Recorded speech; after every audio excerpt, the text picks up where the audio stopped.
Hello everyone, सभी को जय माता दी। आपको टैलेंटेड मोम्स भक्ति क्लब में स्वागत है। आज मैं आप लोगों को सुनाने वाली हूँ बृहस्पति देव व्रत कथा। तो कथा सुनने से पहले कुछ उनके नियम विधि होते हैं, वो भी जान लेते हैं। जो भी याचक व्रत रखते हैं बृहस्पतिवार को, उनके लिए विशेष विधि बताई गई है। सुबह नित्य क्रियाक्रम से उठकर निवृत्त होकर पीला वस्त्र धारण करें। और भगवान को, क्योंकि पीला वस्त्र बहुत प्रिय है, इसलिए हर चीज़ में ध्यान रखें कि पीला भगवान को हर चीज़ अर्पित करें। भगवान को मंडप लगाएं। मंडप लगाने के बाद उनका आसन बिछाएं, पीले कपड़े बिछाकर, और भगवान को पीले फूलों से सुशोभित करें। चंदन अर्पित करें। भगवान को पीला वस्त्र से भोग लगाएं और मन में जो भी आपकी मनोकामना है उसको लेकर मन ही मन भगवान को समर्पित करें कि हे प्रभु, हम इस मनोकामना के साथ एक व्रत रखे हैं, आप इसे पूरा कीजिएगा। और उसके साथ ही कथा जरूर श्रवण करना चाहिए। कथा सुनने मात्र से ही सारे कष्ट दूर हो जाते हैं और सारे मन की मनोकामना पूर्ण होती है। तो आइए चलिए सुनते हैं भगवान बृहस्पति देव की व्रत कथा। प्राचीन समय की बात है। भारत में एक राजा राज करता था। वह बड़ा प्रतापी और दानी था। वह नित्य प्रतिदिन मंदिर में भगवान दर्शन करने जाता था। वह ब्राह्मण और गुरु की सेवा किया करता था। उसके द्वार से कोई भी याचक निराश नहीं लौटता था। वह प्रत्येक गुरुवार को व्रत रखता एवं पूजन करता था। हर दिन गरीबों की सहायता करता था, परंतु यह बात उसकी रानी को बिल्कुल अच्छी नहीं लगती थी। वह न व्रत करती और न किसी को एक पैसा दान देती थी। वह राजा को भी ऐसा करने से मना करती थी। एक समय की बात है, राजा शिकार खेलने वन को चले गए। घर पे रानी और दासी थी। उस समय गुरु बृहस्पति साधु का रूप धारण कर राजा के घर भिक्षा मांगने आए। साधु ने रानी से भिक्षा मांगी तो वह कहने लगी, हे महाराज, मैं इस दान पुण्य से तंग आ गई हूँ। इस कार्य के लिए मेरे पति देव ही बहुत हैं। अब आप ऐसी कृपा करें कि सारा धन नष्ट हो जाए तथा मैं आराम से रह सकूं। साधु रूपी बृहस्पति देव ने कहा, हे देवी, तुम बहुत विचित्र हो। संतान और धन से कोई दुखी नहीं होता है, इसको सभी चाहते हैं। पापी भी पुत्र की इच्छा कर धन की इच्छा करता है। अगर तुम्हारे पास धन अधिक है तो भूखे मनुष्यों को भोजन कराओ, जलाशय खुलवाओ, ब्राह्मण को दान दो, धर्मशाला बनवाओ, कुआं, तालाब, बावड़ी, बगीचा आदि का निर्माण करो तथा निर्धन और कुंवारी कन्याओं का विवाह कराओ। साथ ही यज्ञ करो। इस प्रकार के कर्मों से आपके कुल का और आपका नाम परलोक में सार्थक होगा। परंतु रानी साधु के इन बातों से खुश नहीं हुई। उसने कहा, हे साधु महाराज, मुझे ऐसे धन की आवश्यकता नहीं जिनको मैं अन्य लोगों को दान दूं तथा जिनको रखने और संभालने में ही मेरा समय नष्ट हो जाए। साधु ने कहा, हे देवी, यदि तुम्हारी ऐसी इच्छा है तो ऐसा ही करना। मैं तुझे बताता हूँ, तुम वैसा ही करना। बृहस्पतिवार के दिन घर को गोबर से लिपना, अपने केशों को पीली मिट्टी से धोना, केशों को धोते समय स्नान करना, राजा को कहना वह हजामत करवा ले, भोजन में मांस मदिरा खाना, कपड़े धोबी के यहाँ धुलवा देना। इस तरह 7 बृहस्पतिवार करने से तुम्हारा सारा धन नष्ट हो जाएगा।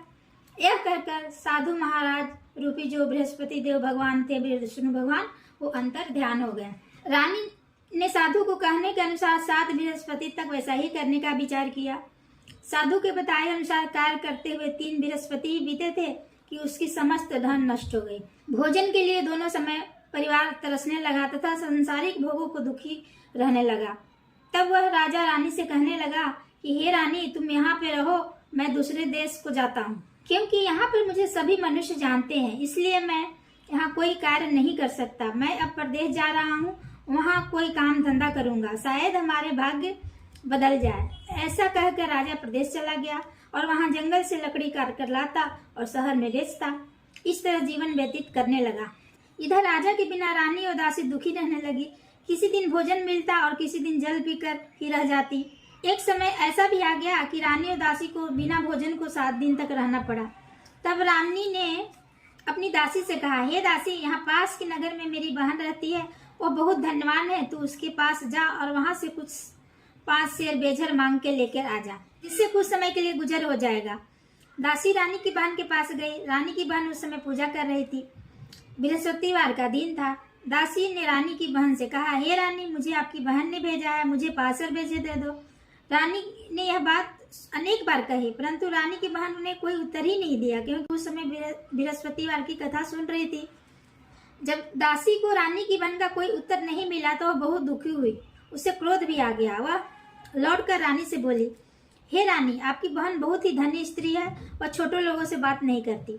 मैंने उससे कहा पर उसने कोई उत्तर नहीं दिया, वापस चली आई। रानी बोली, हे दासी, इसमें उसका कोई दोष नहीं है। जब बुरे दिन आते हैं तब कोई सहारा नहीं देता। अच्छे बुरे का पता विपत्ति में ही लगता है। जो ईश्वर की इच्छा होगी वही होगा। यह सब भाग्य का दोष है।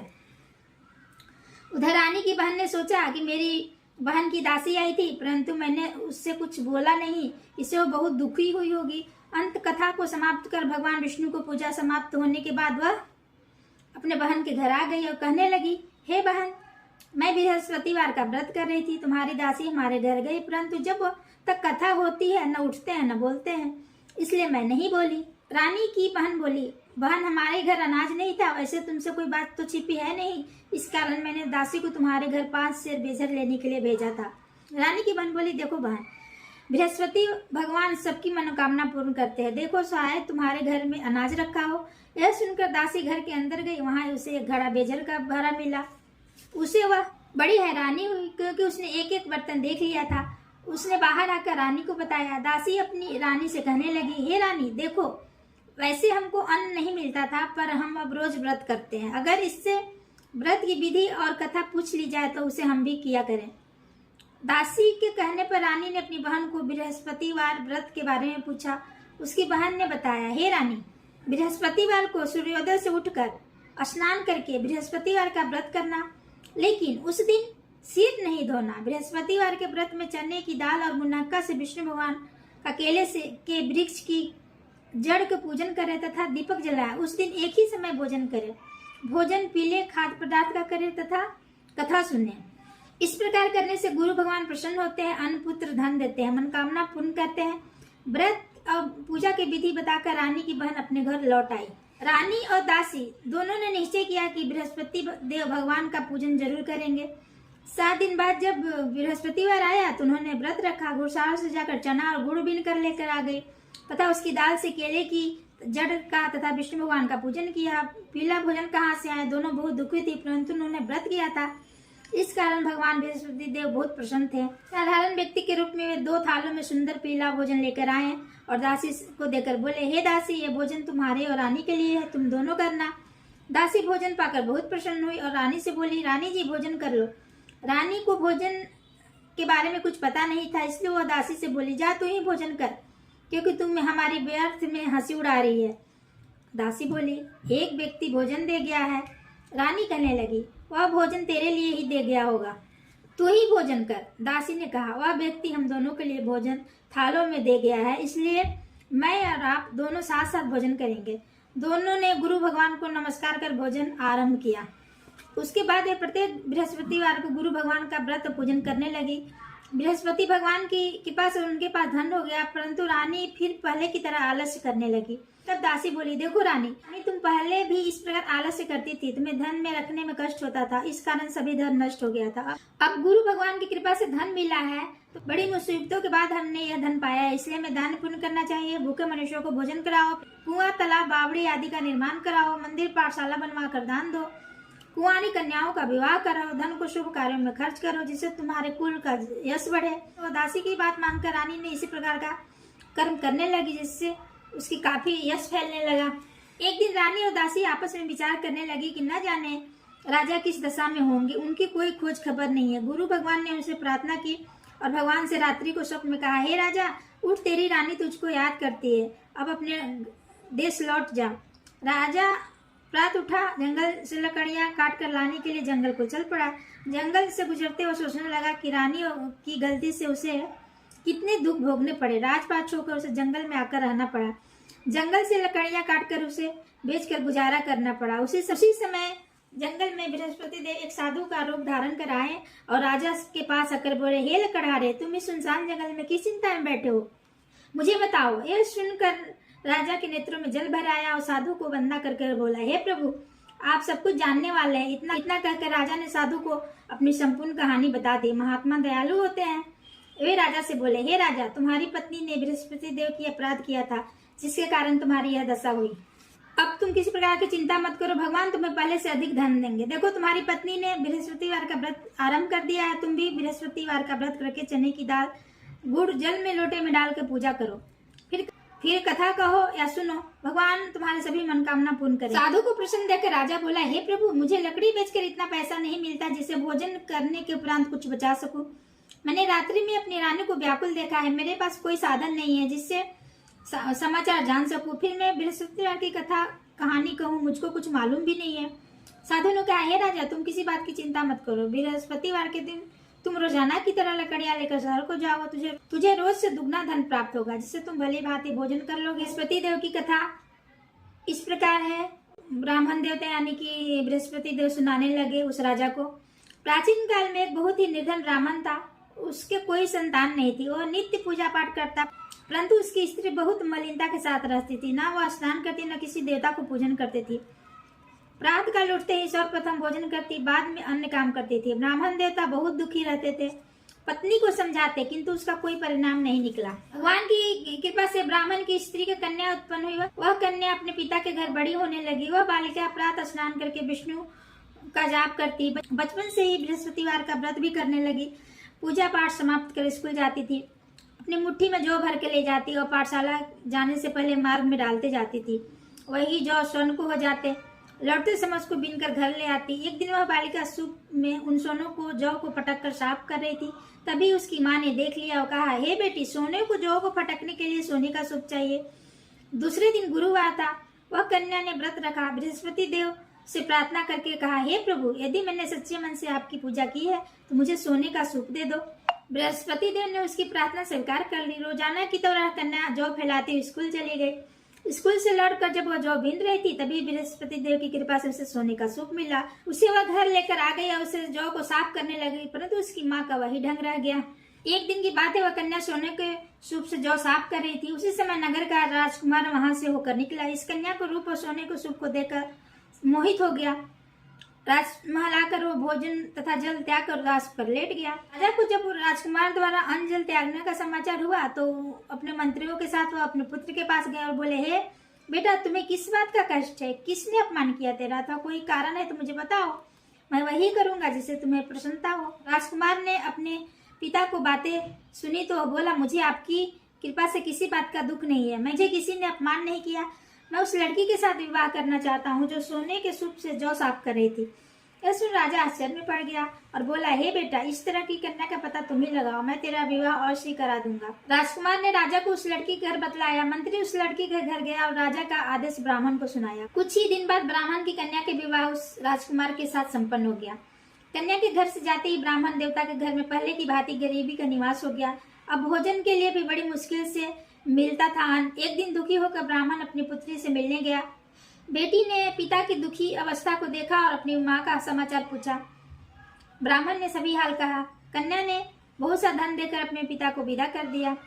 इस तरह ब्राह्मण का कुछ समय व्यतीत हुआ, लेकिन कुछ दिन बाद फिर वही हाल हो गया। ब्राह्मण फिर अपनी कन्या के यहाँ गया और सारा हाल कहा तो पुत्री बोली, हे पिताजी, आप माताजी को यहाँ लिवा लाओ, मैं उन्हें यह सब विधि बता दूंगी जिससे उनकी गरीबी दूर हो जाएगी। ब्राह्मण देवता अपनी स्त्री के साथ लेकर अपनी पुत्री के पास राजमहल पहुंचे। वहां पुत्री अपनी माँ को समझाने लगी, हे माँ, तुम प्रातः काल उठकर सर्वप्रथम स्नान आदि करके विष्णु भगवान का पूजन करो, सब दरिद्रता दूर हो जाएगी। परंतु उसकी माँ उसकी एक बात न सुनी और सुबह उठकर सबसे पहले वो बचा हुआ खाना रात का बासी वो खा लेती थी। एक दिन उसकी पुत्री ने बहुत गुस्सा आया। उसने एक रात कोठरी का सारा सामान निकाल दिया और अपनी माँ को बंद कर दिया। रात उसने उसे निकाला और स्नान करा के पूजा पाठ करवाया तो उसकी माँ की बुद्धि ठीक हो गई। उसके बाद वह नियम से प्रत्येक गुरुवार को वह व्रत कर रखने लगी। इस व्रत के प्रभाव से उसकी माँ भी बहुत धन्यवान हो गई और बृहस्पति देवता के प्रभाव से स्वर्ग को गई। ब्राह्मण भी सुखपूर्वक इस लोक को सुख भोगकर स्वर्ग को प्राप्त हुआ। इस तरह कहानी बताकर साधु रूपी देवता जो बृहस्पति भगवान थे वो लीन हो गए। धीरे धीरे समय व्यतीत होने लगा। बृहस्पति देव का दिन आया। राजा जंगल से लकड़ी काटकर किसी शहर में बेचने गया। उसे उस दिन बहुत अधिक धन मिला। राजा ने चना गुड़ आदि लाकर बृहस्पतिवार का व्रत किया। उस दिन उससे सभी क्लेश दूर हुए। परंतु अगला गुरुवार का दिन आया तो भगवान बृहस्पतिवार का व्रत करना भूल गया। इस कारण बृहस्पति भगवान नाराज हो गए।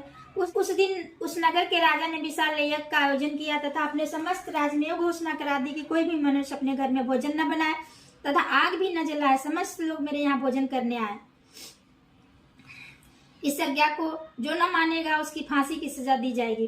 राजा की आज्ञा के अनुसार राज्य के सभी लोग भोजन के लिए सम्मिलित हुए, लेकिन लकड़हारा कुछ देर से पहुंचा, इसलिए राजा उसको अपने साथ महल ले गए। जब राजा लकड़हारे को भोजन करा रहे थे तो रानी की दृष्टि उस खूंटी पर पड़ी जिस पर उसका हार लटका हुआ था। उसे हार खूंटी पर दिखाई नहीं दिया। रानी को निश्चय हो गया कि मेरा हार इसी लकड़हारे ने चुरा लिया है। उसी समय सैनिक बुलाकर जेल में डलवा दिया। अब लकड़हारा जेल में गया तो बहुत दुखी होकर विचार करने लगा कि न जाने कौन से पूर्व जन्म में कर्म से मुझे दुख प्राप्त हुआ है, और उसी समय साधु को याद करने लगा। तत्काल बृहस्पति देव साधु के रूप में प्रकट हो गए और उसकी दशा को देखकर कहने लगे, अरे मूर्ख, तूने बृहस्पति देवता की कथा नहीं की, इसी कारण तुझे दुख प्राप्त हुआ। अब चिंता मत कर, बृहस्पतिवार के दिन जेल खाने के दरवाजे पर 4 पैसे मिलेंगे, उसे तू बृहस्पति देव की पूजा करना, तेरे सभी कष्ट दूर हो जाएंगे। अगले बृहस्पतिवार के जेल खाने पर 4 पैसे मिले। राजा ने पूजा का सामान मंगवाकर कथा कही और बांट दिया। उसी रात्रि को बृहस्पति देव ने उस नगर के राजा को स्वप्न में कहा, हे राजा, तूने जिस आदमी को जेल खाने में बंद कर दिया है वह निर्दोष है, वह राजा है, उसे छोड़ दो। रानी का हार उसी खूंटी पर लटका हुआ है, अगर तू ऐसा नहीं करेगा तो मैं तेरे राज को नष्ट कर दूंगा। प्रातःकाल राजा उठा और खूंटी पर हार लटका देखकर लकड़हारे को बुलाकर क्षमा मांगी तथा राजा का योग सुंदर आभूषण देकर भेंट उसे विदा कर दिया। गुरुदेव की आज्ञा अनुसार राजा ने अपने नगर को चल दिया। राजा जब नगर में पहुंचा तो बहुत बड़ा ही आश्चर्य हुआ। नगर में पहले से अधिक बाग, तालाब, कुएं, बहुत सी धर्मशालाएं, मंदिर आदि बने हुए थे। राजा ने पूछा, ये सब किसके बाग, धर्मशाला है? तब नगर के सब लोग कहने लगे, यह सब रानी के हैं, दासी द्वारा बनवाए गए हैं। राजा को आश्चर्य हुआ और गुस्सा भी आया। जब रानी ने खबर सुनी कि राजा आ रहे हैं तो उन्होंने अपनी दासी से कहा, हे दासी, देख राजा हमको कितनी बुरी हालत में छोड़ के गए थे, वह हमारी ऐसी हालत देखकर लौट न जाए, इसलिए तू दरवाजे पर खड़ी हो जा। दासी दरवाजे पर खड़ी हो गई। जब राजा आए तो उन्होंने अपने साथ महल में लिवा लाई। तब राजा ने क्रोध करके अपनी तलवार निकाली और पूछा, बताओ यह धन तुम्हें कैसे प्राप्त हुआ? तब रानी ने बताया, हमें यह सब धन बृहस्पति देव के व्रत के प्रभाव से प्राप्त हुआ है। राजा ने तब निश्चय किया कि 7 रोज बाद तो सभी बृहस्पति देव का पूजन करते हैं, परंतु मैं रोजाना दिन में 3 बार कथा कहूंगा। अब रोज व्रत किया करूंगा। अब हर समय राजा के दुपट्टे में चने की दाल बंधी रहती थी तथा दिन में 3 बार कथा कहता। एक रोज राजा ने विचार किया कि चलो अपने बहन के यहाँ हो आते हैं। इस तरह निश्चय कर राजा घोड़े पर सवार होकर अपनी बहन के यहाँ चल दिया। मार्ग में देखा कि कुछ आदमी एक मुर्दे को लिए जा रहे हैं। उन्होंने रोकर कहा, अरे भैया, मेरी बृहस्पतिवार की कथा सुन लो। ये बोले, हमारा तो आदमी मर गया है, इसको अपनी कथा पढ़ी है। परंतु कुछ बोले, अच्छा कहो, हम तुम्हारी कथा सुन लेंगे। राजा ने दाल निकाली और कथा शुरू कर दी। अब कथा आधी ही हुई थी कि मुर्दा हिलने लगा। कथा समाप्त हुई तो राम राम करके वह मुर्दा खड़ा हो गया। राजा आगे चला। चलते चलते शाम हो गई। आगे मार्ग में उसे किसान खेत में हल चलाता मिला। राजा ने उससे बोला, अरे भैया, तुम मेरी बृहस्पतिवार की कथा सुन लो। किसान बोला, जब तक मैं तेरी कथा सुनूंगा अब तब तक मैं 4 हरैया जोत लूंगा, जा अपनी कथा किसी और को सुनाना। राजा आगे चल पड़ा। राजा के हटते ही बैल पछाड़ खाकर गिर गए तथा किसान के पेट में बहुत जोर से दर्द होने लगा। उसी समय किसान की पत्नी रोटी लेकर आई। उसने जब यह देखा तो अपने पुत्र से सब हाल पूछा। बेटा ने सभी हाल बता दिया तो बुढ़िया दौड़ी दौड़ी उस घुड़सवार के पास गई और उससे बोली, मैं तेरी कथा सुनूंगी, तू अपनी कथा मेरे खेत पर चलकर कहना। राजा ने लौट कर बुढ़िया के खेत पर जाकर कथा कही, जिससे सुनते ही बैल खड़े हो गए और किसान का पेट का दर्द बंद हो गया। अब राजा अपनी बहन के घर पहुंचा। बहन ने भाई को खूब स्वागत किया। दूसरे रोज प्रातः राजा जागा और देखने लगा कि सब लोग भोजन कर रहे हैं। राजा ने अपनी बहन को से पूछा कि ऐसा कोई मनुष्य हो जिसने भोजन नहीं किया हो, जो मेरी बृहस्पतिवार की कथा सुन ले। तब बहन बोलती, हे भाई, यह देश ऐसा है, पहले यहाँ लोग भोजन करते हैं, बाद में अन्य काम करते हैं। अगर पड़ोस में है कोई तो देखा। तो यह कर बहन देखने चली गई, परंतु उसे कोई भी व्यक्ति नहीं मिला जिसने भोजन किया न हो। वह एक कुम्हार के घर गई जिसका लड़का बीमार था। उसे मालूम हुआ कि उसके यहाँ 3 दिन से किसी ने भोजन नहीं किया। रानी अपने भाई को कथा सुनने के लिए कुम्हार से कहा। वह तैयार हो गया। राजा ने जाकर बृहस्पतिवार की कथा कही, जिससे सुन उसका लड़का ठीक हो गया। अब तो राजा की प्रशंसा होने लगी। एक दिन राजा ने अपनी बहन से कहा, हे बहन, मैं अपने घर को जाऊंगा, तुम भी तैयार हो जाओ। राजा की बहन ने अपनी सास से अपने भाई के घर जाने की आज्ञा मांगी। सास बोली, चली जा, परंतु अपने बच्चों को मत ले जाना, क्योंकि तेरे भाई का कोई संतान नहीं है। बहन ने अपने भाई से कहा, हे भैया, मैं चलूंगी, परंतु कोई बालक नहीं जाएगा। राजा ने कहा, जब बालक नहीं चलेगा तो तू क्या करोगी? दुखी मन से राजा अपने नगर लौट आया। राजा ने अपनी रानी से कहा, हम निसंतान है, इसलिए कोई हमारा घर आना पसंद नहीं करता। इतना कहकर वह बिना भोजन किए सो गया। रानी बोली, हे प्रभु, बृहस्पति देव ने हमें सब कुछ दिया है, वे हमें औलाद अवश्य देंगे। उसी रात बृहस्पति देव ने स्वप्न में कहा, हे राजा, उठ, सभी सोच त्याग दे, तेरी रानी गर्भवती है। राजा को यह जानकर बहुत खुशी हुई। 9वें महीने रानी के गर्भ से एक सुंदर पुत्र पैदा हुआ। जब राजा की बहन ने यह शुभ समाचार सुनी तो बहुत खुश हुई और बधाई लेकर आई अपने भाई के यहाँ। तब रानी ने कहा, घोड़ा चढ़कर नहीं आई, गधा चढ़कर आ गई। राजा की बहन बोली, भाई इस प्रकार न कहती तो तुम्हें औलाद कैसे मिलता। बृहस्पति देव ऐसे हैं जिनके घर में जो भी कामनाएं हैं सभी पूर्ण करते हैं। जो सद्भाव पूर्वक बृहस्पतिवार का व्रत करता है एवं पढ़ता है और सुनाता है, दूसरों को सुनाता है, बृहस्पति देव उसकी सभी मनोकामना पूर्ण करते हैं। बृहस्पति देव उनकी सदैव रक्षा करते हैं। जो संसार में सद्भावना और सच्चे हृदय से बृहस्पति देव का पूजन करते हैं उनकी सभी मनोकामनाएं पूर्ण होती है। जैसे रानी और राजा ने बृहस्पतिवार की कथा का गुणगान किया, उनकी सभी इच्छाएं बृहस्पति देव ने पूर्ण की। मनुष्य को हृदय से उनका मनन करते हुए जय जयकार करना चाहिए। ये थी बृहस्पतिवार की संपूर्ण कथा। बताइएगा आप लोगों को कैसा लगा, कमेंट में जरूर बताइएगा। ओम नमो भगवते वासुदेव।